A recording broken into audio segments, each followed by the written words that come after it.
right, and welcome back to the Lambency Show. I am Lambency, joined here by Cannoli Sasquatch, whose webcam is not working even after all this troubleshooting. Uh, you know, we finally get a legendary creature, but we can't even show what he looks like. And I swear, he's not as hairy as we anticipated him to be. But how you doing, Cannoli? I'm doing well. Besides the technical difficulties, doing You well. know, Thank you. these things tend to happen when you steal other people's co-hosts. That's what I hear, unfortunately. And then, I guess it's my karma. So I get what I deserve, Apparently. apparently. All right. So why don't we try to get these? I mean, if you figure out the webcam, great. If not, we're just gonna have to go with what we got. Sure.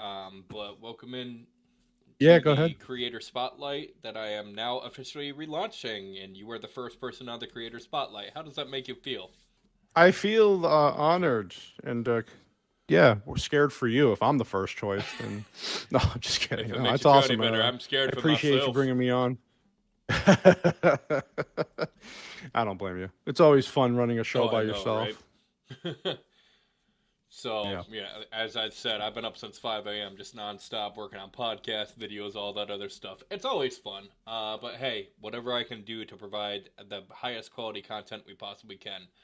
For those of you who are new here, I am Lambency from the LambencyShow.com, where we have multiple co-hosts and we cover multiple topics, including This Week in Gaming and the weekly anime recap, and now the Creator Spotlight. We write news articles as well as create podcasts that go up on all of the major podcast streaming platforms. If you're interested in filling out an application to possibly be interviewed, or if you want to take a look at our articles and past episodes, feel free to check us out over at www.thelambencyshow.com. But without further ado, let's get the party started. So, Cannoli, the world wants to know if roses are red. If roses are red, why are violets blue? Because the Violets couldn't get into a relationship with anyone. They're just sad. Violets, remember? What if the Violets are just sad? How about that? I mean, what if violets are technically balls and they're just blue balls? That's a good theory. I never thought of it that way. So they're just kind of just waiting for a release. Apparently, is that where we're Uh, going? I And they just believe have their to stay favorite song blue. is "This Magic Moment." Yeah. Other than that, I really don't know. It's just one of nature's hmm mysteries, I guess. Right? One of our Violets are hosts, Mikey, violets are who is the nice though. host of the weekly anime recap, says, "Cannoli, if you need help, please feel free to at me. I'll be your safe word from Lamb." Appreciate that very much. All right. Thank you. So, what got you started in the content creation game? Oh wow. So um I kind of always wanted to do it, just never really had the courage or wherewithal to know where to begin to do it. I probably should have started like everybody else. There were a lot of people started during COVID, but I didn't. So I actually was inspired by a group of people on YouTube called Geeks and Gamers. I watched their streams. I watched them grow over the years, and then it was actually at a meetup that they did about a year and a half ago in Orlando. They got a content creator house. I just saw them having a blast making content while they were there, just hanging out, having the freedom to do what they love. Got me finally enough to say, all right, I'm going to try this on my own. And not that I'll. Hopefully, I can only hope to aspire to get to the level they're getting and the growth that they're getting. But it opened me up to a massive community of people, and so yeah, I just started doing it. Started with a podcast, and then I have another one now, and subscriber growth has been pretty good in the last month, but it's a slow roll, a lot of work, but I'm having a blast doing it. Well, it's always interesting when you're getting into a new thing. I Mhm. don't talk about it much. I have several times before. My original channel, I started back in like 2012. Um, and let's just say I was at the point where I was averaging 50 to like anywhere between 50 to 75 viewers on YouTube at a time. made a Okay. couple videos. This is around the time. All right, around the time. Do you remember the whole Logan Paul incident with the Japanese suicide forest? Okay, so I right do. around then, Yes. YouTube came out with these new policies. And instead of punishing creators that deserve to be punished, it basically was almost like they're trying to beat down the little guy. So I put a few videos Hmm. out explaining about it. Now, here's the way YouTube works. They have a copyright system, as you're aware, but for those who are unaware, they have a copyright Oh yeah. system, and they could strike your videos. If you get 3 strikes in a 90-day period, they can remove your channel. Now, the thing about these strikes is whenever Mhm. you get one, it says who filed the strike against you. I made 3 videos against YouTube and basically put them on blast for the way they handled the situation. And instead of actually, punishing Logan Paul, who got away scot free, they decided to take it out on the little guy. Mhm. And all 3 of those videos were the ones that got copyright strikes. Now, mind you, there is nothing copyrightable on them at all. Right. And take a Right. wild guess what the company name was that striked my channel and removed me. Oh, I'm gonna Nope. guess Logan Paul. Even worse. Oh. YouTube Corporation. Oh God. Oh, good. That's builds confidence in the Oh, I content know. creation So community, after huh? after that, for a few years, I quit. I came back. I didn't have the same steam I used to. Sure. Like I used to post. I used to make videos Sure. daily, stream like twice a week, all that other stuff. Like I'd come home, immediately go make a video, all that. Right. I didn't have that steam anymore, and I just didn't have that passion. I was losing my passion. I left for about 9 months, I want to say, this year, Yeah. and then came Mhm. back around like September with a completely new genre of content creation. I had never done podcasting before or anything, and well, here I am. Sure. So it's been interesting. Yeah. Yeah, it's definitely, there's a lot of red flags, a lot of people who are like, just be careful what you're putting out there, and especially for the type of content that I want in a podcast style. I'd like to talk about various subjects, but some of the newer stuff with the pop culture stuff and a lot of that um stuff, it's YouTube's been kind of tracking. I don't want to say tracking certain people, but the bigger people have been getting some copyright claims and strikes. Not even for showing content that's not there; it's just for talking about subjects that, of course, YouTube doesn't deem. They don't feel like it's necessary to talk about it. They want to quiet Mm-hmm. certain people. I think we kind of know what that means. So I've been lucky so far, but I'm small, so there's a lot of people who think they go after small content creators to stop them from growing. Uh, right now, I'm trying to just kind of maneuver through things and learn as I go. But we've been lucky so far, and so far so good. But I don't have blinders on. I have eyes in the back of my head when I put up clips or a stream. I'm kind of aware that I possibly might get a claim or a strike. This is very true. It's an unfortunate thing. Um, so, who are some Yeah, of your it is inspirations in the unfortunate. content creation game? Oh God. So I said before, I like a lot of the Geeks and Gamers crew. I like RK Outpost, Ryan Kinnell. He was the first one I noticed before I got into the large group, because I like him because he's unapologetic. He tells the truth. He's not afraid to give his opinion. He actually makes good content. He's a guy you want to listen to. I couldn't do the frequency that he does. I mean, the guy basically quit a job in the Navy as like a nuclear engineer, basically, or something, just to do YouTube because he wanted to try it. And within a year, he gained like 100,000 subs. So, it's guys like him. I mean, that general community, Critical Drinker, Nerdrotic, Gary Nerdrotic, that group of people really, even if I didn't always understand or love like the content they were putting out, just love how they're very honest, very true to themselves. They will not give in and just become part of a corporation just to to speed along their careers. They don't sell out. So that's like the main group, and that's, like I said, that they're the ones who inspired me to get started on this. But in general, and you have like the Joe Rogans and stuff, not that I actually like love all of his content, but guys like that who are just not afraid to put their information out there and see where it I goes. can completely understand that. Originally, way back in the day, like I said, my original channel.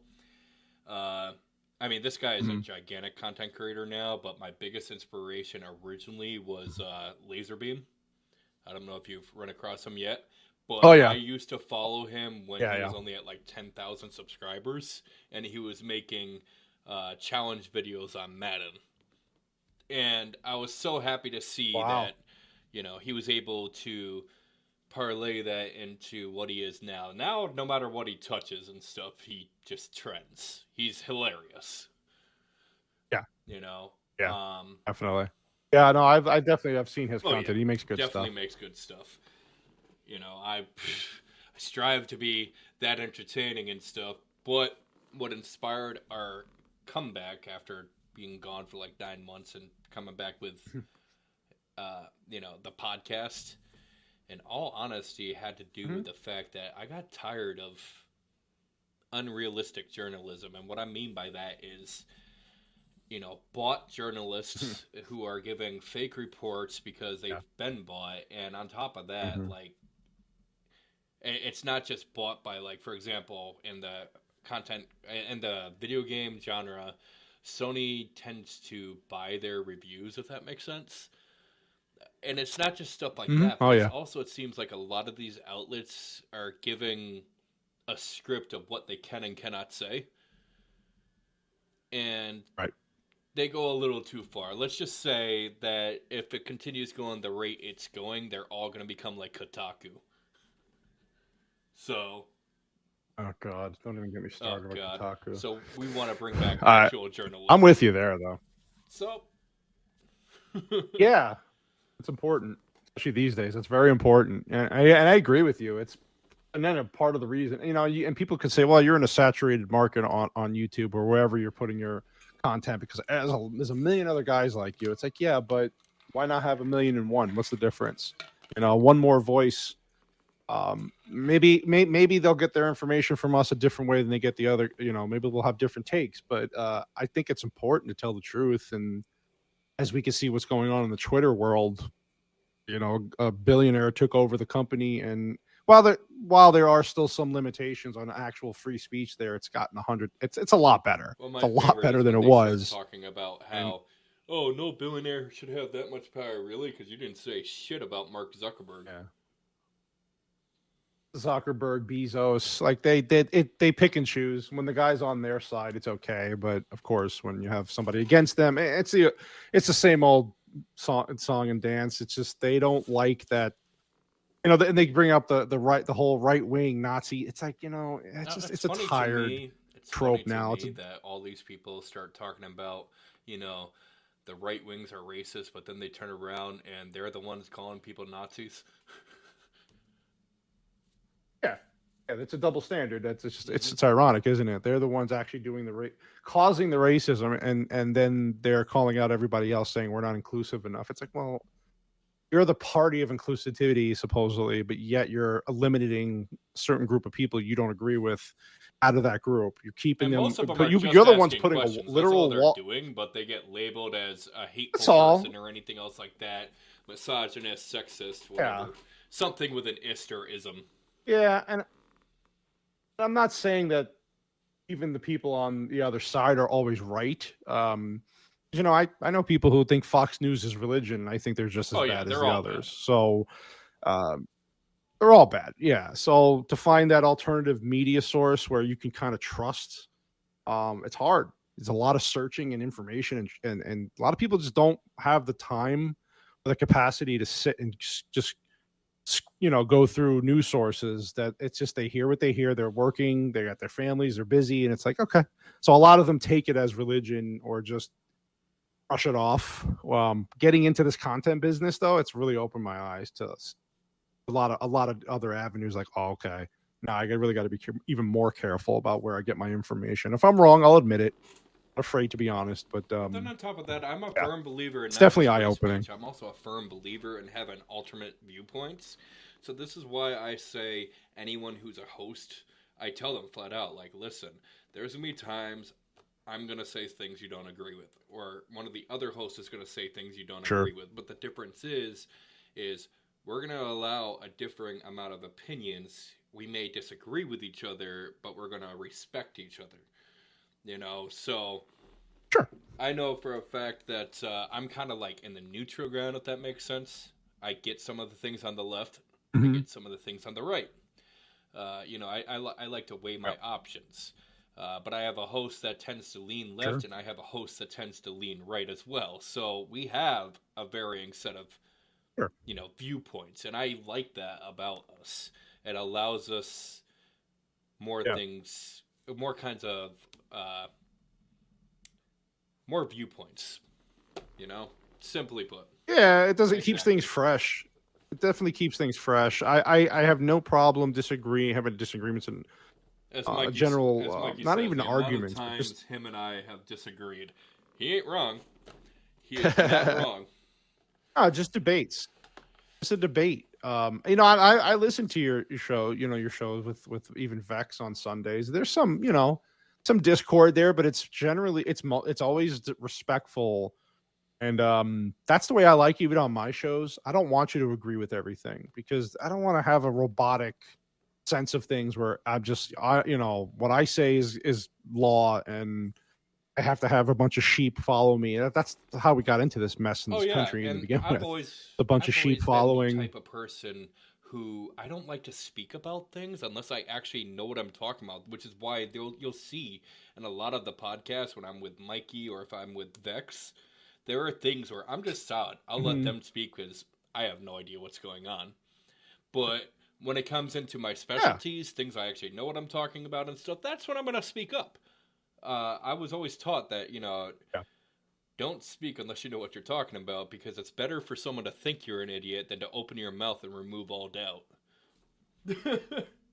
Dude, 100%. I've learned that kind of the hard way doing the podcast. When I first started with my first show, I was on talking about subjects, and I was trying to be like you said, try to sound smarter than I really was. Even if I researched something, I wasn't 100% passionate about it, but somebody on the panel was.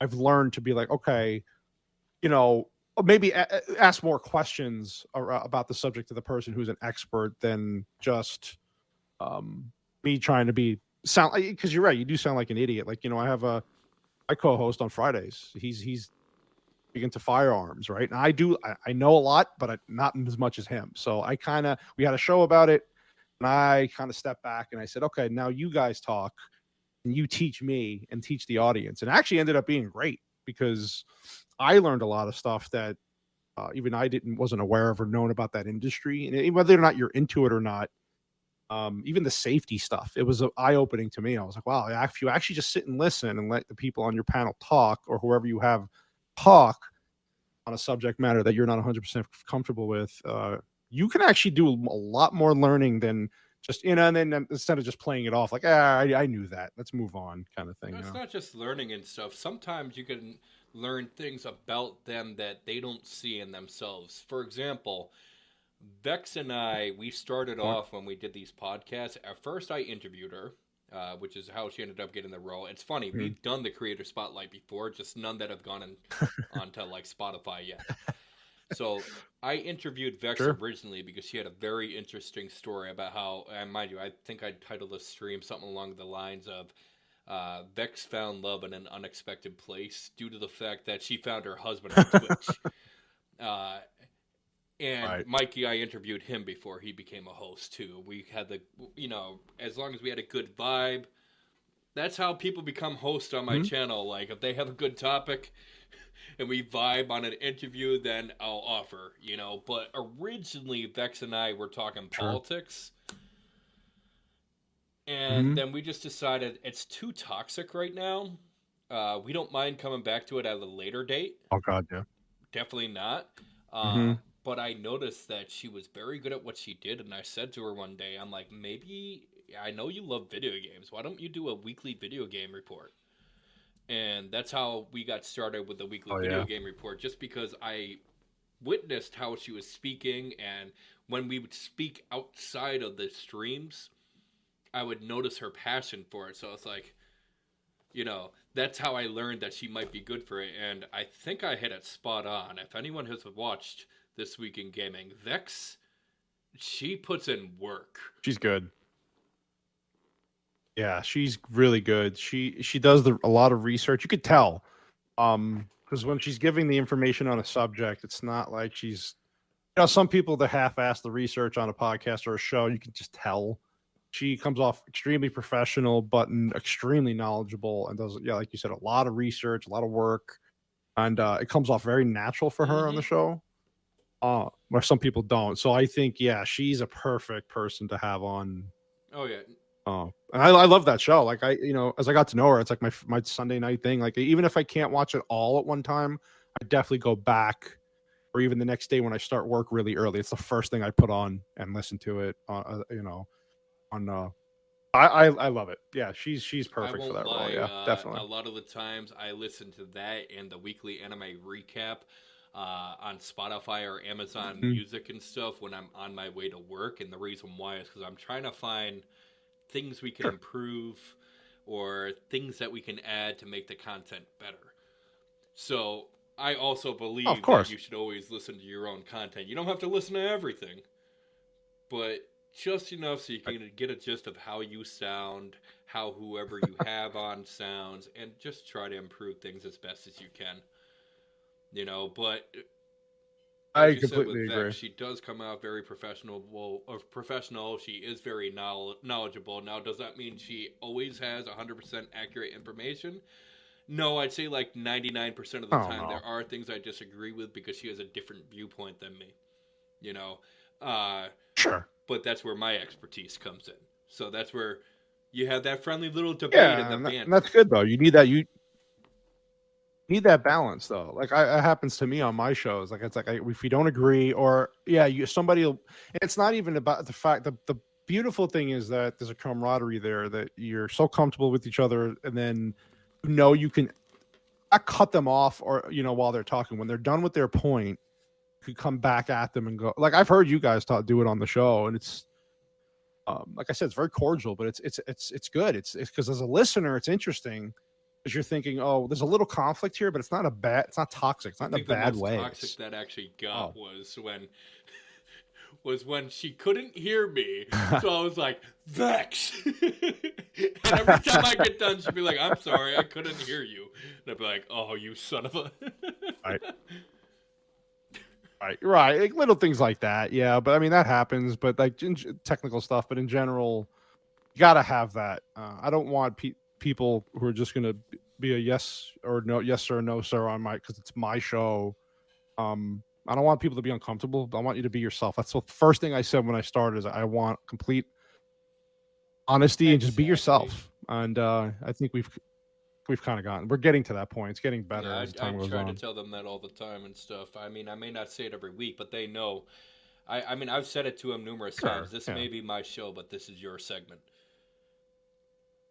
I know where my expertise is. I'm 100%. more of a back-end guy anyways, like the guy who gets everything up and running. This is why we have a website. This is why we have ourselves on Spotify and everything else like that. Speaking of which, did you get that website up yet? I have not gotten my website up. I have a domain name. I have everything set basically, but I have not started it yet. But I have been looking into it more recently, just get it started, so it'll help promote podcasts. And that's another thing. I know you gave me a lot of information on that. And I have a folder here, and I have a whole. I have some time coming up soon for the holidays, and I'm going to spend most of that time just getting all that stuff. If you have any questions about that stuff, switched over because clearly I've done it. Oh yeah, no, you're the first person on the list to call when I have questions or get stuck, because I'm pretty sure it's going to happen. So all right, so moving along with the content creation, how did you run across your co-hosts? Well, so on the Friday show, the Whiskey and Cannolis podcast, we actually with a Whiskey Banger, I worked together. I'm sorry. At a job for a few years. I'm sorry, man. I know. Guys just won't leave me alone. No, we worked together. He was actually the one who gave me my name. I remember I walked into the place and I was very shy. It's just how I was. It's weird. I don't come across that way on the shows. in person. I've gotten better at that now, but yeah, I was just like, new place. I don't know who the hell these people are. And he brought me in. He was very good. He's a good leader. He's ex-army infantry soldier, so the guy's just like a natural.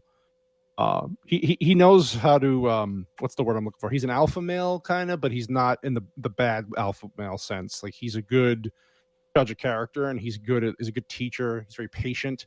So he was showing me, training me in the job, and he's like, you're a big dude. You're Italian, right? He goes, yeah, you like cannolis, right? He's like, yeah. He goes, you also look like a Sasquatch, so I'm going to call you Cannoli Sasquatch from now on. I was like, oh, okay, because I'm 6'5", a big dude, and so that's where the name came from.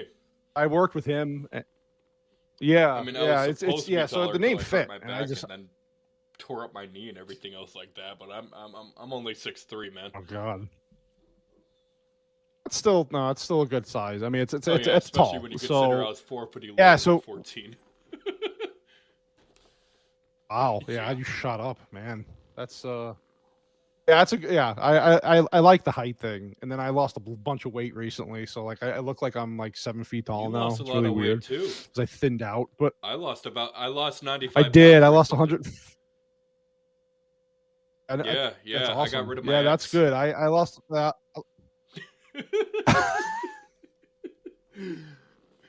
Counts. So much pressure off of my back. I can imagine. I can imagine. That's what happens. Yeah. So we worked together for a while. Then yeah, I just said, hey. Eventually, we stopped working together. We both quit the job, but then still hung out and talked all the time. Our families were close, and we just said, let's just do.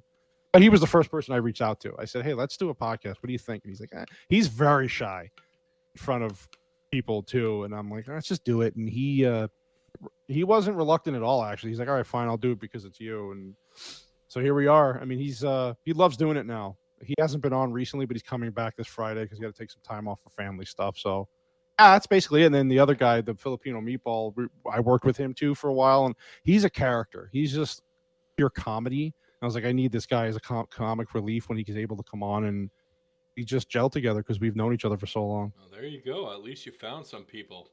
Now, how did you run across Vex? Yeah. Oh God, Vex actually was on Twitter when I started getting back into the Twitter thing, promote and build up a following there. Yeah, I just found her. I was talking about a video, of course, naturally video game stuff, right? And he's like, "Oh yeah, I do video game stuff." And I looked at her profile, like, "Oh, cool." I was like, "This will be a perfect." And then as time went on, had a lot of other things in common. With most of the things, like with certain politics and just our senses of humor are very similar. We like to we started to like joke around with each other, give each other crap and rib each other once in a while, and then she's basically a dude. Yeah. So she reminds me a lot of my wife in that way, where their personalities are very similar. So it was just very natural to get along with her. And then as time went on, then I found the show that you two do on Sunday, This Week in Gaming. And then yeah, I was like, you know what? I got to be friends with this person because she's really cool. And there we go. So yeah, basically social media, believe it or not, actually did something good for once. It's shocking when that happens. Out of curiosity, what was your first reaction, your initial reaction of the first time you watched This Week in Gaming compared to now?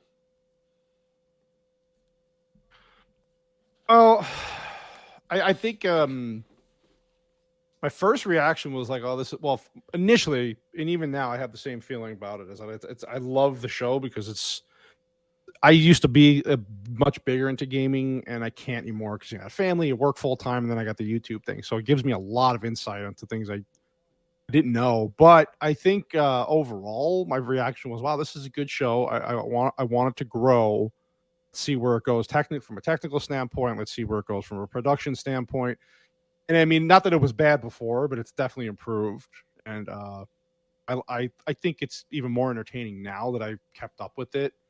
I know on the back end of things, you're doing a lot to improve things, and then Vex she's just awesome anyway. And I know she even told me she tries to improve with the information and research, and it's like anything naturally as it progresses and you actually put hard work into it, it gets better. It's amazing what happens when you have multiple people who are working towards a common goal and put in the effort. 100% right. Is that but we appreciate it and Yeah, stuff. I ran across yours and I was pleasantly surprised as well.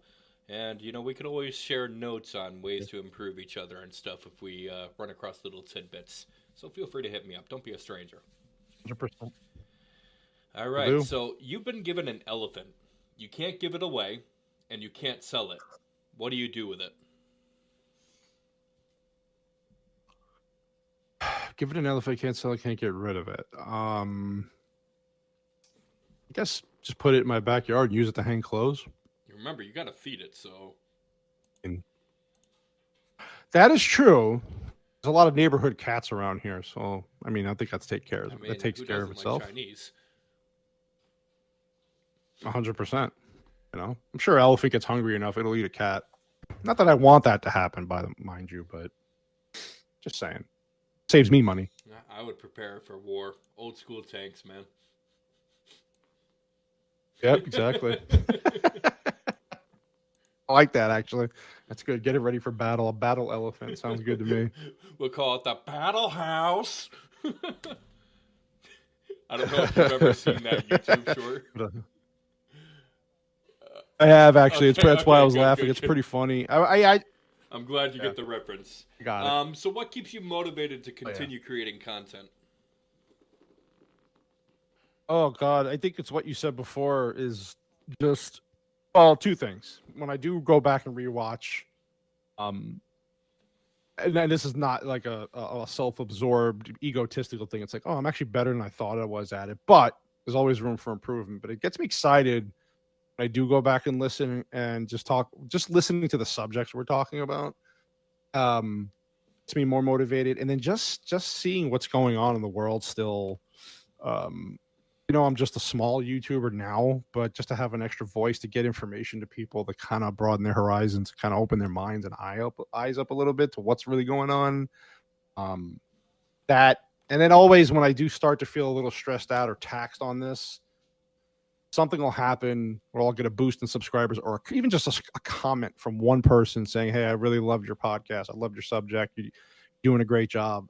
Because there's always negative that comes with the positive, but not always a bad thing depending on how you take that. But I when I get tired by the end of Fridays when I'm doing all these streams and shows, it's like when I get back to editing on Saturdays, as exhausting as it can be, it motivates me. It's like, oh man, I really like where this is going, and yeah, it seeing other people succeed that you want to see succeed, and you don't care about how many more viewers they have than you. People you like in the industry, smaller people. It's motivating because when they get success, it motivates me even more because I've never I'm quite happy for them. understood why some people will help each other out, but one will blow up, and then all of a sudden they act like they don't know who the other person is. You know, I still remember my old channel and Yeah, stuff when I was doing really well. I would help quite a few smaller content creators, but the thing is they ended up growing faster than me, and then all of a sudden they're bigger than me, and they forgot who I am.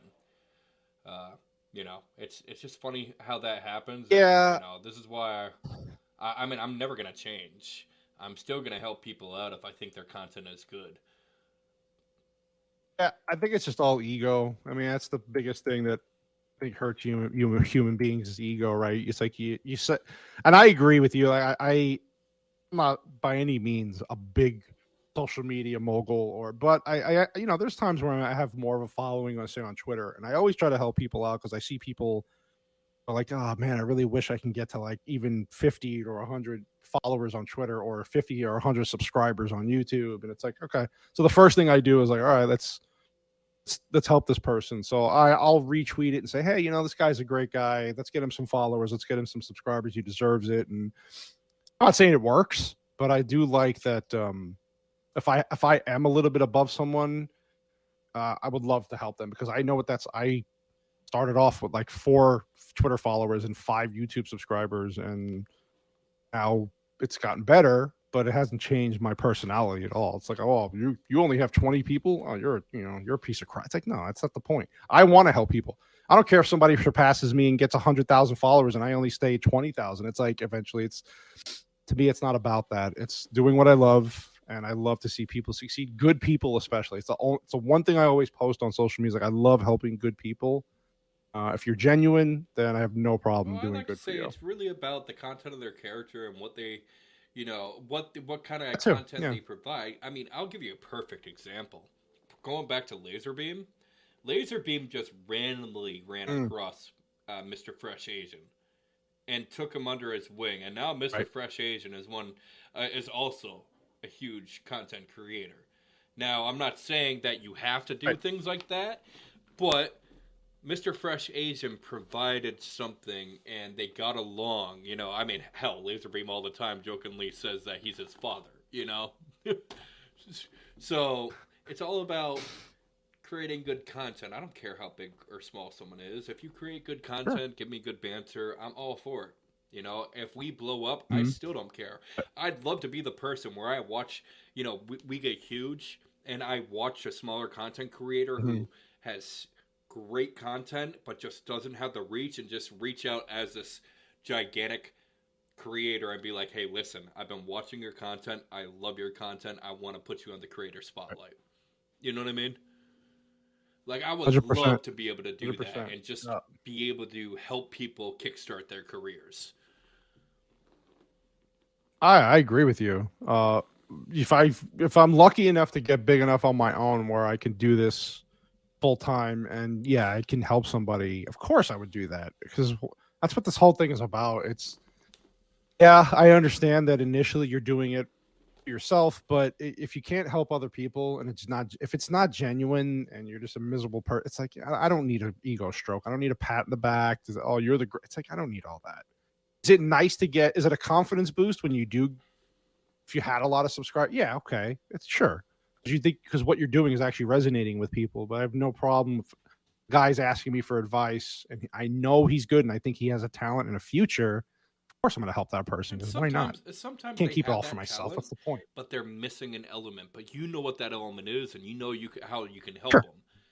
You know, this is why, for hundred example, percent. with you, I after I was on your podcast as a surprise guest when you were interviewing when you had Vex on. After the podcast, I was like, "Hey, Mm, listen, like I love your content, but you should really consider getting yourself on yeah. Spotify and all that, and getting yourself a website." And I immediately was Oh yeah, like, "Here, let me help you." You know, I yeah, don't see what the exactly. No, harm is in it's sharing appreciated. knowledge because if we keep it a secret and stuff, we're just hurting each other. Because I don't care how big you are, you can always learn. Oh God, yeah, I agree with you. So yeah, I agree. I have no problem, and it's appreciated. And some people, it's weird. I've known people who like would take offense and they were on YouTube or somebody would say, "Hey, maybe you should do this," and they would get annoyed. I'm like, "Why are you getting annoyed?" It's like trying to help. Like these people are trying to help you, and it's not. They weren't coming off as like, "Hey, your show sucks. You know, you need to do this." It was like kind of what you said, like, "Hey, you know, I noticed you got doing great at this. Maybe add this to help you out." It's very casual, very nonchalant way of just helping someone, and they would get like annoyed. I don't need your help. It's like, well, then you're not going to succeed because if you're not willing to take it's not a criticism, it's just advice. And even criticism is not a bad thing if it's given in a positive way. I don't mind getting criticism about my show if it's something I can go back and re-listen to and I go, oh yeah, he's right. I should do this differently while I'm interviewing somebody. Or it's not negative, but people are just strange like that sometimes. They let their ego get in the way and they just take it personal. It's It like it's not really isn't, personal. especially when you're trying to improve your content. Do I think we have great quality for the size we are? Yes, I do. But I also have a lot of experience from previous channels. Do I think I can improve my content? Yeah. Yes, I do. Do I think I know every way I can improve my content? No, I don't. No matter how much I try, Right. I don't know everything. I may be the guy who works on everything in the back end and makes everything tick. That doesn't mean Mhm. I know everything. Are you kidding? A lot of the times, a lot of the things you're seeing, a lot of the improvements you're seeing are either suggestions from viewers, fellow content creators, or a bunch of research. You know, that's what Right. it really boils down to. I Yeah. don't believe in settling for however your content currently looks. I believe in constantly striving to improve it. 100%. And that's the first lesson I learned with editing. So it can be overwhelming in the beginning, but as time goes on and you just kind of settle into what like you said, a lot of research, try a lot of trial and error. We're trying out different things. That's also important, I think. If it doesn't work, you can't knock yourself for it. You're like, oh, I tried that, it didn't work. This isn't working for me. I'm not comfortable with this, so let's do this. And even now, when I edit my clips out of my videos, I've come a long way as far as when I first started. It was a mess. I had no intro. It was kind of just sloppy. The quality was bad. And again, there's much room for improvement. If I look back now to 6 months ago when I started, it's a massive improvement. And that's the thing is if you can't like, look okay, back well, at I your previous content and look at your current content and see an improvement, there's a problem. Right. Big time. I agree. 100%. All right, so before we continue this podcast, we are going to go on a short break, and we will be right. And we are back.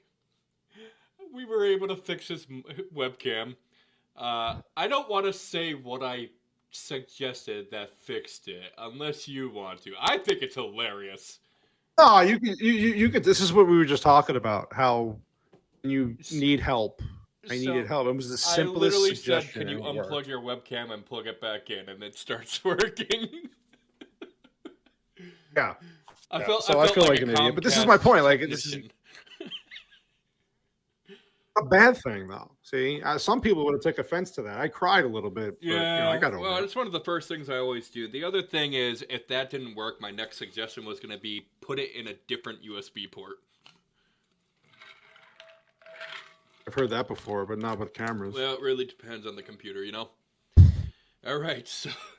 It's very true. So now that we got your camera up and running, you guys can see that clearly this Sasquatch is not quite as hairy as you would expect. Not at all. Oh, I have gray hair, but I'm not hairy. All right, so moving along, what are your goals, both short and long term? My short-term goal is, in general, is just to keep growing the channel and improving. So I set out a goal when I first started to have 100 subscribers on YouTube by the end of the year. So superseded that now because I have 211, and then also to have a certain amount of watch hours. Hitting that monetization goal eventually would be nice, but just in general, just to have I wanted 2 shows initially. I wanted one podcast on one night and then another one earlier in the week to kind of separate everything. And that actually happened a lot sooner. I like I said, I didn't know what to expect out of any of this. But now that I have a Monday and a Friday show, it's pretty much where I want to be right now. So I met those 2 goals. My goal for the new year is to really improve on those shows and to just keep making better content and try to make more videos in between, not just clipping out stuff for the week for people to have content to watch, but actually me making recorded videos. And that's another improvement I need to make. I can't stand the way I talk and sound on a recorded video, but I'm great on live. So I got to get more comfortable with that. That's my goal for the new year, at least. Well, one of the suggestions I always say is record yourself with your phone, for example. I would say record yourself for about 5 minutes, video on webcam, right? And the first time that you watch it, I want you to watch it with the screen down. Just listen to yourself. Listen to the way you speak. Listen to the way you have your manners and the way you present yourself. And you can figure out the right way, just voice-wise, what you need to do to improve. Then the next time you watch it, you're going to watch it a second time. You're going to mute it. You're going to watch your posture. You're going to watch your facial expressions. You're going to watch how you use your hands, how you position yourself, because that is also a way that you present yourself. And when you figure out those 2 things, you can improve that. Yeah, I actually like that. I never really thought of it that way. So this is what I mean. Like suggestions like that, I never would have came up with myself. I just did a video about the Super Mario Brothers trailer that just came out. I was like, let me talk about this. And I went back and watched it after I loaded it up. I did it before work. I was kind of moving quickly, and I didn't have a bunch of time to re-edit. It wasn't a long video. I went back and watched it. Now it just seemed very, how some people, it's just like this robotic tone, kind of, where I sound like I'm reading from a literal script in front of me, which I wasn't. Me in real life. And I go back and, well, yeah, and it's like when I go back and listen to my live streams, it's just such a different I'm so confident. Not that I'm, like I said, I'm not patting myself on the back, but it's just like it's so different. And it's one of the things I have to work I would on. say that To sounds grow the more channel, like I a got to come off as natural. comfortability issue. As you continue to practice, Yeah, it that's should definitely get it. a little bit easier.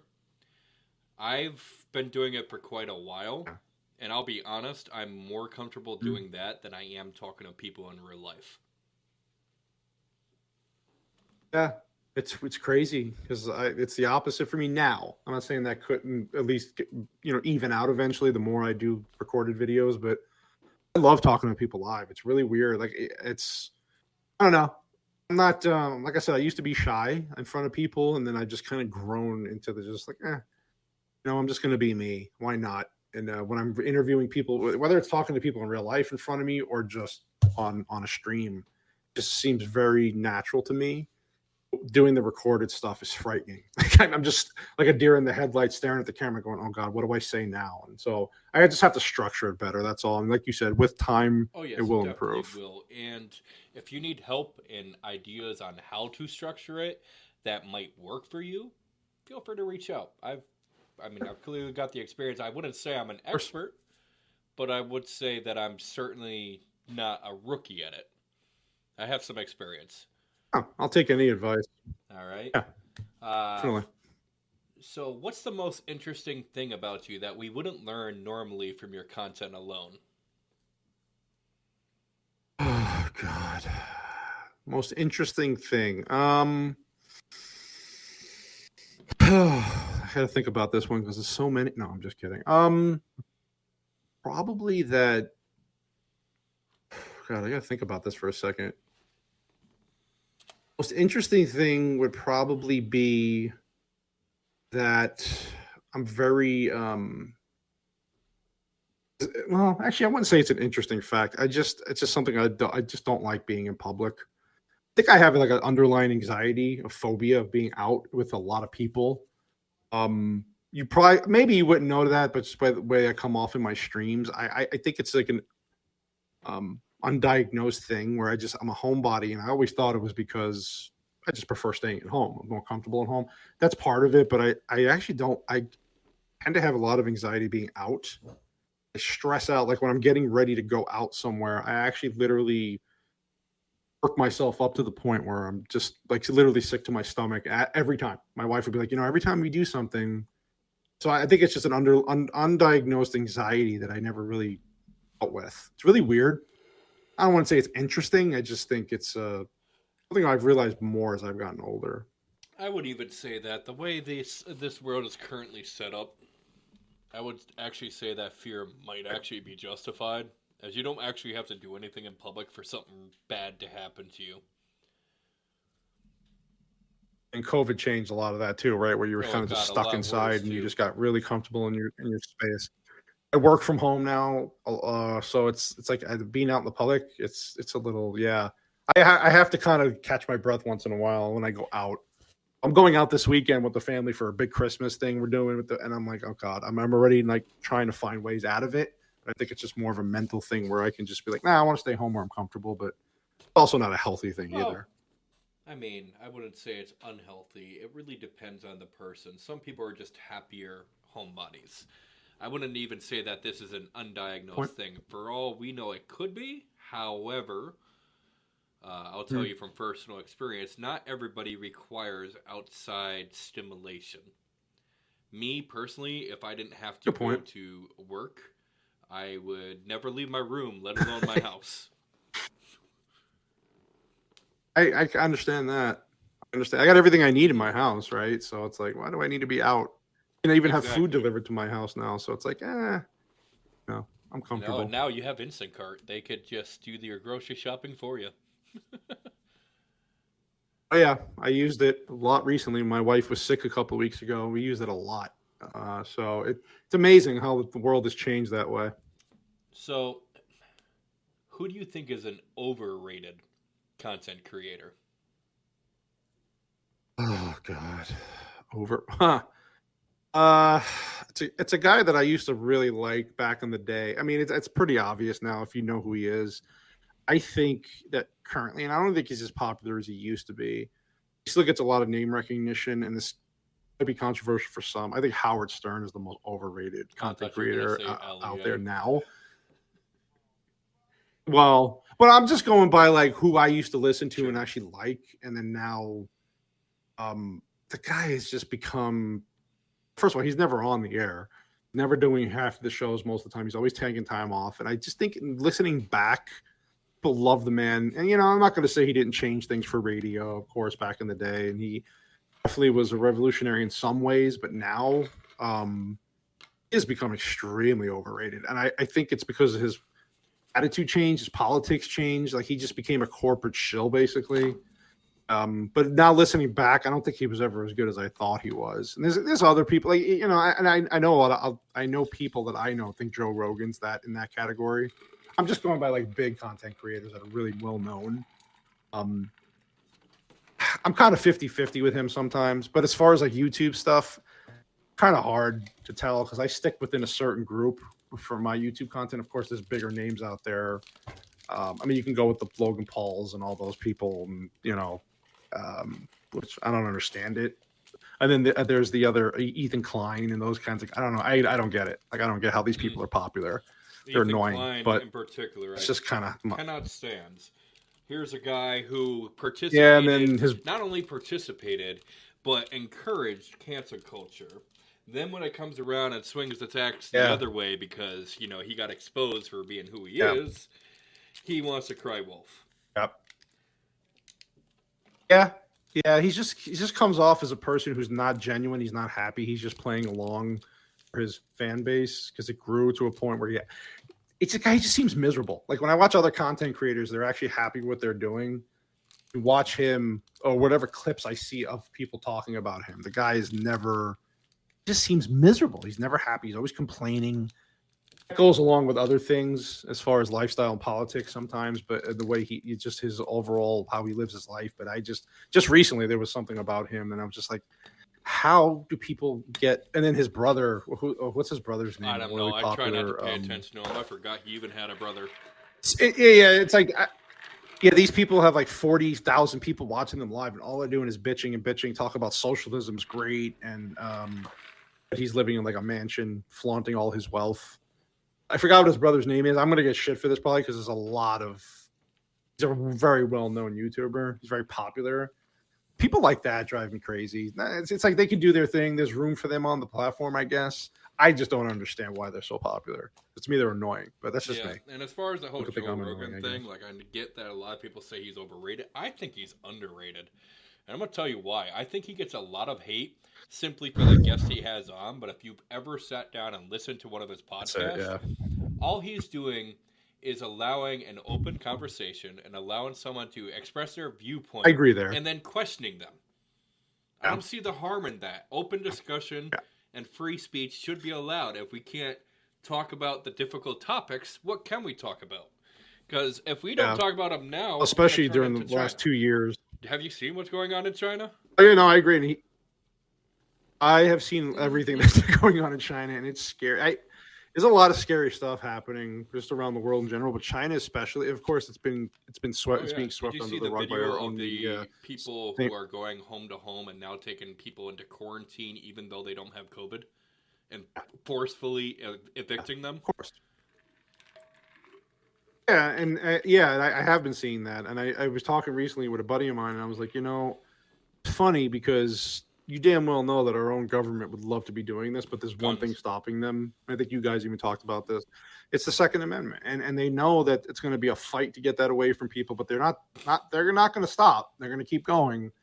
I guess the only saving grace coming soon, and I'm not even saying that the Republicans are be the saviors, but with them taking the House, it's going to be much harder for Biden to pass any legislation. Not that the Republicans or the right wing are even any better, because I think they're all just paid off pawns. They're more likely to fight for the Constitution, however.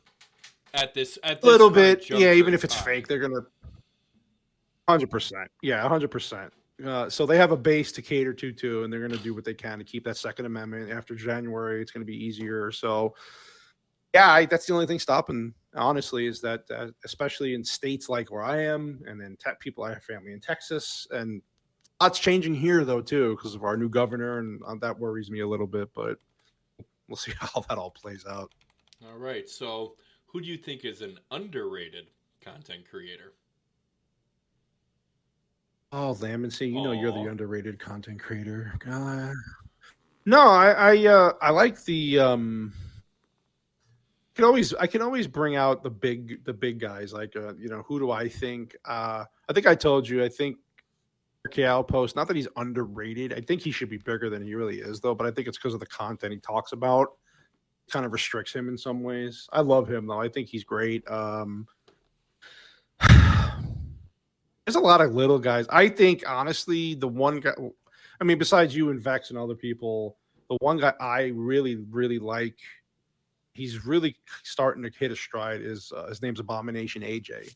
He's a content creator on YouTube. He's got like 560 subscribers, but the guy super knowledgeable about a lot of things. This is the great point we were talking about before. He's into like anime and all this shit that I don't even know anything about.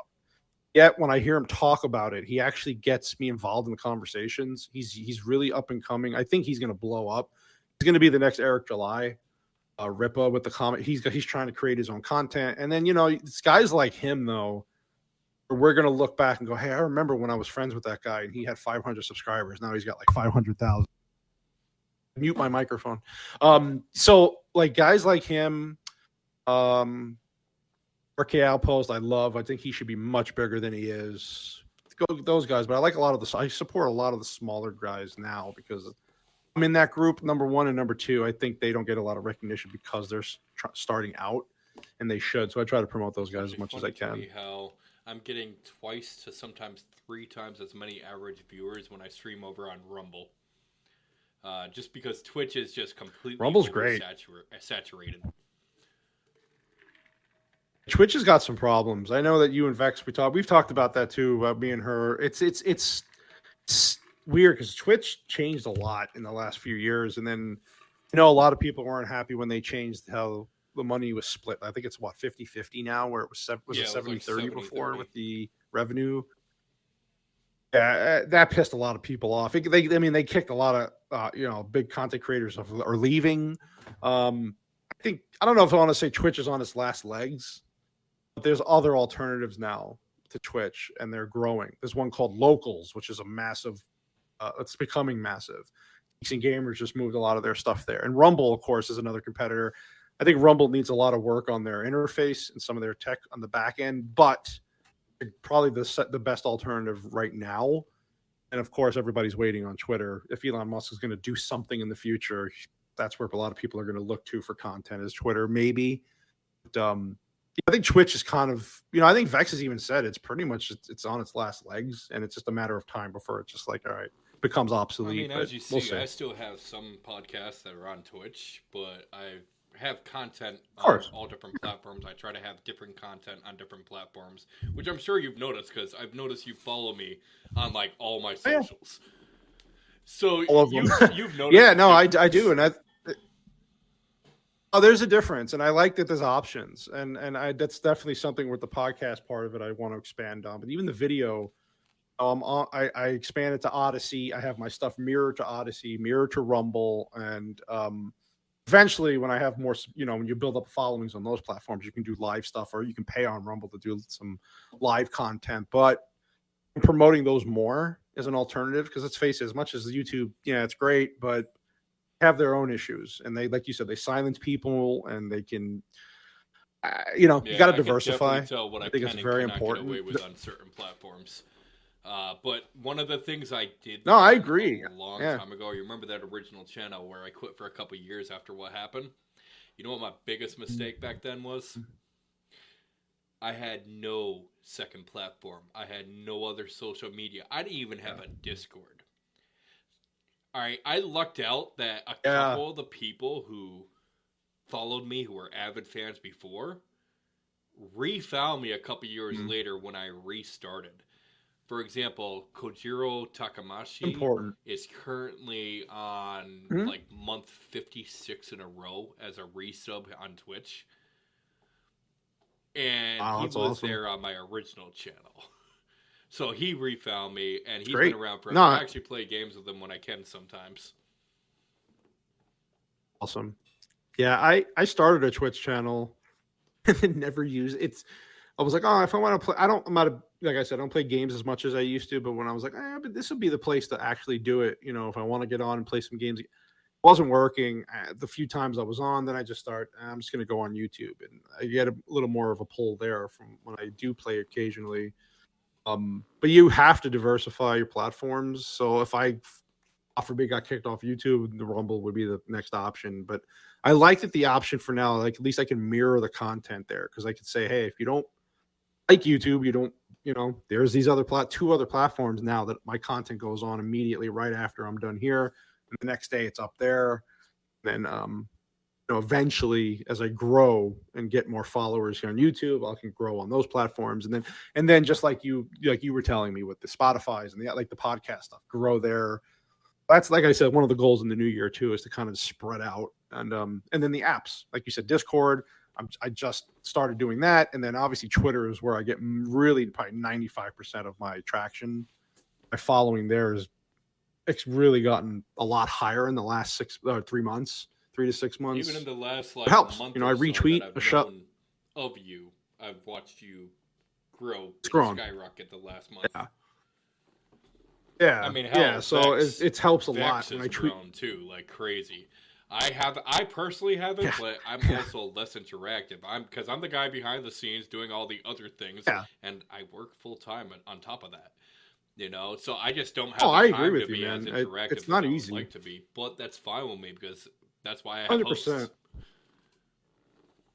Yeah, no, it's true. It's true, and it's just a matter. Engagement does help, but I'm like you too. Like today, I wasn't on Twitter really at all, because I told you before the show, I had a really, really busy work day, my full-time job, so I didn't have time to answer or go on.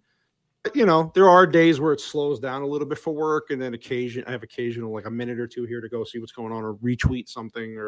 So I do notice though that 3-4 months ago, when I used to get up, I had like one notification. Now I'm waking up to like 30 notifications. It's just a lot of retweets and whatever. And it's like, okay, but it is time consuming. That's the thing. If you have a full-time gig plus running shows and editing, this, it's a little bit taxing sometimes mentally to keep track of all this stuff. I could definitely tell when you've retweeted one of my tweets or something, because all of a sudden I go from like maybe I have 1 or 2 notifications to I got like 15. And I'm like, Cannoli struck again. Which I appreciate. I'm glad I can help, buddy. That's what I'm here for. Of course. But I'm always just like, we'll get you up to what get your following up. It's like with Vex. I just recently that you can only do it from iOS, and I'm looking at it like they do realize. I love when people are like, well, if Apple takes it down, Twitter's going to shut down. Well, no, not really, because people fail to realize that Apple is only 26% of the cell phone market. Yeah, there's so many variations of Android phones out there. So they'll be okay. I read recently the web version's coming out soon. That's going to really help. I did it as a joke when I got the blue check mark on my iPhone, and I was playing. It does. No, I think, because it puts you first and foremost when you're tweeting. You see the engagement's higher. So I think that's another reason why the growth has been substantial, expedited recently. But like I said, I did it with Vex recently. She was at like 290 something followers on there. So let's get her up to 300. And she did. Not because of just me, but I have no problem helping people and shouting them out, because people do it for me. So I do it back. Two-way street. All right, so what are some of your favorite things to do when you're not creating content? And blowing your wife's back when out I actually have free time. Well, that's working. That's far and few between. No. I actually like. It's funny, as I've gotten older, I like to read more, even though I haven't done it a lot recently. It's weird. Like I was never a big reader, but it's weird when I find myself actually getting into even now I have this Rippaverse comic that I still have to read some, and then I have my another co-host Copa. He's got a book I want to read, but that I like playing video games. I do. It calms me down. It's weird to say that, because I know most people who play games, there is that gamer rage that does come on, but it does take me, relaxes me. And then there's that, and I hate this cliched, but I do like spending time with my family. I like to get away And like this past weekend, we watched some Christmas stuff. Like, and this weekend, we're doing stuff as a family for Christmas. I don't necessarily like going out, like I've said before, but it's all said and done. It's little things I've noticed as I've gotten older, the little tiny things, the little freedoms that you do get in a day mean a lot. Walking the dog, like stupid little things, but I like gaming. Of course, I love watching movies. I like to watch a lot of old movies because most movies today suck. So I like to escape into things. So I think that's important. Escapism is very important, I think, especially now. I do like the fact that you brought up Copa, because I don't think a lot of people actually realize that, because of his last name, you do realize his name is a pun on Barry Manilow's Copacabana. Yeah. Great Cabana. For him, it's Copa Catania. It's the first thing I mentioned to him. Yeah, it is a perfect. That's actually a great idea for a song I can create for him now. You just gave me a great idea, actually. Thank you. See, this is why. I did when I first met him, but then I just got sidetracked. But now that you brought it up again, it reminded me, and now I have to do something about that. Now I'm not going to let it down. I'm going to give him crap about that for the rest of his life now. I'm never going to forget. It's funny. The first time I saw it, I'm like, he's a Barry Manilow fan. Or either that, or he's just like, you know what? I can tell. It off. Yeah. He's definitely a Barry Manilow fan. That's obvious. All right. So, what are 3 items you might purchase at a grocery store to get strange looks from the cashier? Oh, God. Strange looks from the cashier. So I'd probably get, oh, man. Let's say, I was going to say like a box of condoms, but I don't know if that'd be strange or just for obvious reasons you get looks there. I probably, these days you would consider this strange, but not, well, in the old days you would have considered this strange, but not. If you just grabbed like a box of tampons, you just walked up. Now, most people would think, oh, it's for your wife or girlfriend, but you kind of like hinted it was more for you. But I would say like in 2022, is that really a stretch anymore? What the hell? I think more people are buying those for weird reasons. I'm trying to think of what else. What would I buy at a grocery store that would make strange looks? 3 things. So there's that. I don't know. I haven't been in a grocery store in so long. Maybe like. Keep in mind, some people what's think weird? Walmart is a grocery store. So. That is true. I was gonna say, like, what could you buy? Well, everything at Walmart's like kind of. A kid's storybook, a binky, and adult diapers. Oh, yeah, you could do that. Adult diapers would be fun, actually. I'm gonna go with that because that would be interesting. At my age, yeah, you wouldn't consider that. So I go with the tampons, the adult diaper, probably, yeah, some kind of like baby clothing, just some weird. And because that's the thing, though, it's like, well, it's Walmart, number one, so everything's strange at Walmart, but they're used to that. But they're people who work there are probably used to seeing weird stuff. But like any other location, I think the adult diaper one takes the cake, though, because why buy that?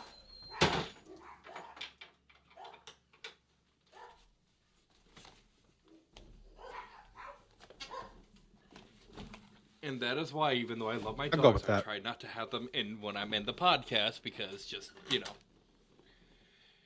but I know that feeling. Like there's a bunch of different things, So, for example, you can do condoms, lube, and add to a special grandma card. Oh, see, this is where my imagination doesn't go to. That's a good one. Do fluffy handcuffs. That's a good one. Dog color and dog food.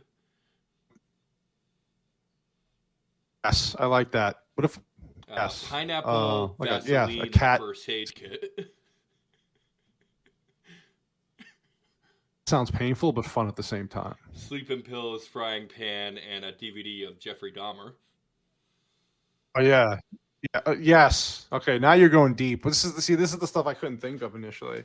This is much better than what I was coming up with. You can do a huge bottle of vodka, huge bottle of whiskey, and the cheapest child's birthday cake available.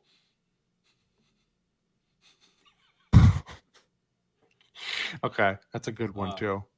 I like these. These are good options. Vaseline, Batman mask. Oh, I like that. The Dark Knight Returns. Camera, photo frame, kitchen knife, Yeah. Serial killer talk. I like extra that. Yeah. strong laxatives, stopwatch, and a Guinness World Records book.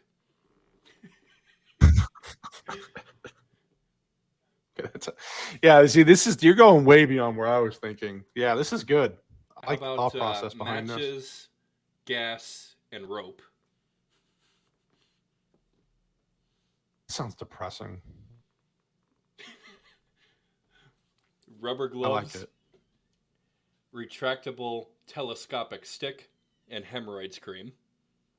Oh god. Where do you get a telescopic stick though at a supermarket?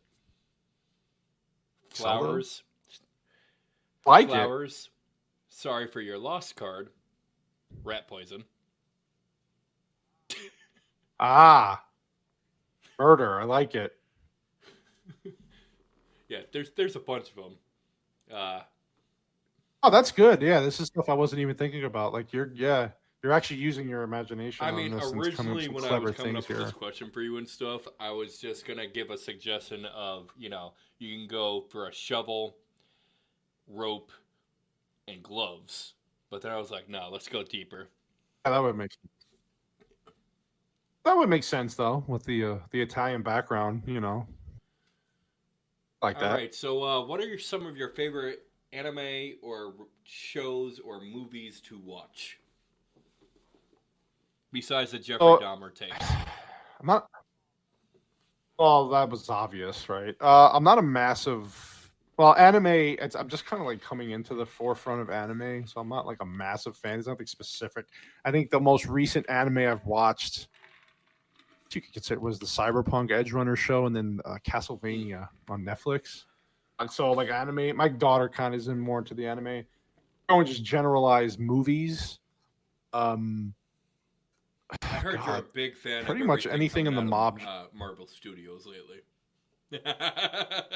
Oh yeah, my favorite. Yeah, I'm ready for Wakanda Forever and all the new stuff, By the especially. way, Yeah, that's Vex my is in the favorite. chat and wants to know why we're discussing diapers. Listen, that's a conversation just for me and Lambency. We had a I know. moment together. So Listen, leave us, our adult diapers, binkies, and children's book alone. You know, I actually do own the number one selling children's book. Yeah, Johnny the Really? Walrus by Matt Walsh. You know what? That is true. And then didn't Amazon try to ban that book? Or they wanted the employees so I wanted went it out banned. and bought it. Mm-hmm. Smart man. Smart man. As far as like movie stuff, it's like anything. I've been doing watching a lot of older stuff because I just can't really do much of the new stuff. So anything in the mob genre, it's great. Lately I've been watching a lot of the stuff we're reviewing on Mondays. Like I've been watching a lot of Lethal Weapons and just old school. Of course, Die Hard because that's that time of year, but it's one of my favorite action movies. Great dramas. That kind of stuff. And I've been watching. It's funny. I'm not a big sitcom guy. There's only like 3 sitcoms that I love to rewatch: Married with Children, Everybody Loves Raymond, and Seinfeld. So I've been watching a lot of those recently. Everybody Loves Raymond and Seinfeld were obviously great. You know what else was also great was Everybody Hates Chris. You know what? I remember watching the first season of that show, and I That's actually liked it. I don't know why I never went where back I to it. originally first saw Terry Crews.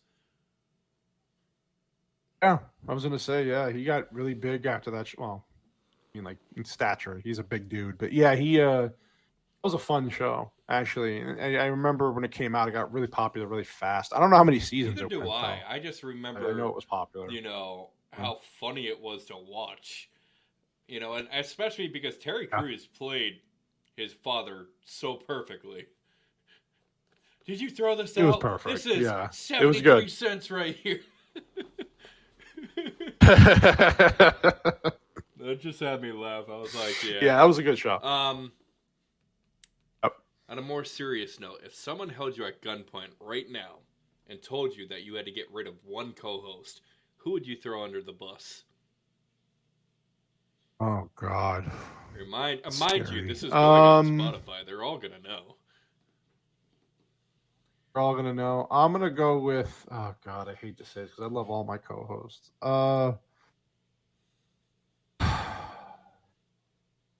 Probably go with. I really love him on the show, but it'd probably be Filipino Meatball, only because he's already short. Life's just kind of been cruel to him. Why not just be extra cruel, right? So what you're saying is you don't like Filipino Meatball. I love Filipino Meatball. He's great on the show, but Risky Banger was the initial. So if I had to get rid of somebody, it would be him. But I don't want to get rid of him. You could have defended your co-host and just listening. gotten rid of yourself. So really, what you're saying is you think Filipino Meatball is worth less valuable than you. That's obvious. Oh. And even he would know that. You see this, Vex? You see what we have to deal with here? All right, so recently you were banned from your local library. What was the reason? Nobody told me that nudity was a issue in the library. They told me it was the adult section. They didn't say I had to wear clothes. Oh yeah, I mean, plus I had to go to the bathroom. There was I couldn't get to one. What are you supposed to do? Not good for you. Who is your all-time celebrity crush? Now, this could be someone who used to be hot, but as they age, they're no longer hot, or they're currently hot. Who's your all-time celebrity crush? Like, if you could get a pass from the wife and this person gave you the opportunity, who would you go for? God, it's a tough one, man. Celebrity crush. I used to have a massive crush on. This is stupid. Remember the show Saved by the Bell, the one with Tiffany Amber Thiessen, who played Kelly Kapowski. I had a massive crush on her when I was a teenager, and she still not bad looking actually. And that could be because she does remind me a lot of my wife now because they have similar features. But it's tough though because there's so. I mean, I can name anybody. It's really. I don't know. And then Christy Swanson would be a close second. I mean, at least you didn't say Buffy. Screech. Oh, I mean, not that kind of show, but Screech was a handsome man. This is true. Was. All right. Out of curiosity, who are 3 people you would refer to us in order to interview them for the podcast? Oh man. Okay, so that definitely would be Copa. I think he's extremely interesting. Has a lot of knowledge, and he's part of the industry, the Hollywood machine. So he would be fun. I can't say Vex because you already have her, and then I'd say Whiskey Banger. Whiskey Banger, he comes off his shine once he gets rolling. He has a lot of knowledge on just a lot of things. He's a well-rounded person, especially with his military background. There's a lot of interesting stories there. And then probably say my wife, Mrs. Cannoli Sasquatch. She's had an interesting life. Not all very good, but she can tell you some stories, and she's entertaining because she doesn't shut up ever. But it's in a good way. So I think those 3 would be really good interviews. All right, I will definitely keep that in mind. Does the audience have any other questions while we load up a few other just silly questions to shoot by? So while we're waiting to see if the audience has any questions, and I'm looking for some questions that I could ask you. Do you have any questions for me? Just, I will say, no, I will not do butt stuff. Anything but stuff. Well, then I really don't have any questions then, because we were just starting to get so close. I thought we had a beautiful bromance going. It's true. And now apparently we did. I'm the first you just person ruined on your it. hit list. That means 2 things. That's definitely. Definitely. Dex wants to know why is your mascot not a Sasquatch made of cannolis? No, I thought about that, and whatever. Actually, a really good point, but it's a lot of work. Not something you just find. It's something that has to kind of be made. And Mrs. Sasquatch probably didn't have time for that. I actually wanted to get the you remember the movie, the Harry and the Hendersons, that Sasquatch is like a full size, you know, they're cut out but no, I've I actually don't know. often wondered why your Sasquatch doesn't have like a plate of cannolis as you eat a cannoli for the logo. I thought about that actually. I initially wanted something like that. I just thought it would have looked a little weird with a brown thing in his mouth with cream coming out. Same, but you're not wrong. Just figured him holding the cannolis would make more sense, but that can always change. We can always redo things as time goes on. If you could put one condiment inside of your belly button, what would it be and why? One condiment, huh? Uh, like mustard. Probably that, right? Anytime I wanted to dip something, just there you go. Is the ocean a soup? Okay. This was brought up to me at some point. We said no initially. Then there was some context brought up to me, and I kind of starting to believe it is, only based on what you put into soup. We talked about vegetables and meat and salt. It's kind of in the ocean, right? Because you got the fish, which technically is considered a meat, and then you got salt and salt water. I'm going to actually say yes.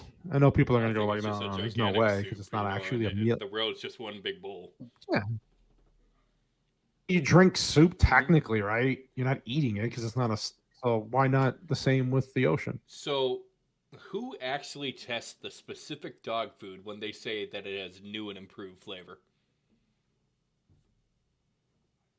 I think they just hire people, right? They would just hire like somebody who looks like they would enjoy dog food, maybe taste testers. I don't know how they actually determine who would. I'm gonna guess they have people employed that as soon as you saw them, you go, oh yeah, that person definitely eats dog food for a living. Have you ever created a rumor about yourself just to be the talk of town? I actually haven't. It's one thing I've not done yet, but now you gave me an idea for Twitter tomorrow. So thank you for that. And last but not least, if life is a video game, what cheat code would you want to use the most? Oh, it's the old Konami code. I was going to say the up, right. Up, down, left, up, down, whatever the hell it was. Left, right, that's that's the one. It's the most obvious answer. So of course, I'd be a fool not to say that. Vex says she enjoys a new template. I did say we were busting out a new template of the overlays. What does everyone think of these overlays and stuff? I put this in the small amount of time I had in between podcasts, where I also got our last podcast already on Spotify and everything else. Yeah, it's good. All right. Vex approves, right? You need. So, yeah, this is going to look nice. We're going to have it all set. So, the suggestions you had was Abomination AJ, Copacabana, Whiskey Banger? Whiskey Banger. You're right. You got it. Those are your suggestions. I'll reach out to them, see if they want to be interviewed. I'm always going to ask for 3 referrals, so that way I can just always have someone. And yeah. You got any closing statements before we find someone to spread some love to with a raid? I mean, just basically that I appreciate you bringing me on. This has been fun, actually, and much better host than I thought. God. I appreciate the vote of confidence. No. I mean, basically, my only statement would be to anybody listening who's a content creator wants to get into it. Just don't be like me and wait to a point where you're just wishing you can get that time back. If you were listening to this and you want to get into content creation, you think, well, it's a saturated market. I'll never make a difference. I'll never make a dent in the market. Don't be afraid. That saying you can't live in fear is very true. You don't want to have to time pass and then look back and go, man, I really wish I would have tried something. So I started late and I'm slowly growing, getting some success. Just, don't live in fear. Try it. You can actually surprise yourself by how well you can do. I will reach out to Cool. them. It was a pleasure having you on board. You could expect this Sir. episode to be on our Spotify within the next day or so. I might be able to have it on tonight. We don't know. It depends on how much energy I have left. I've been up for about 15, 16 hours right now. I understand, buddy. Don't worry about it. Fun. It's funny how I have 2 days off in a row, but then they're not really days off. I know the feeling, dude. Yeah. Trust me. Yeah. So. Yeah. But yes, I guess that's going to be the end of this podcast. We hope you guys enjoyed the lovely, the one, the only Cannoli Sasquatch. Thank you. But that being said, that's going to be the end. And until next time, enjoy yourself.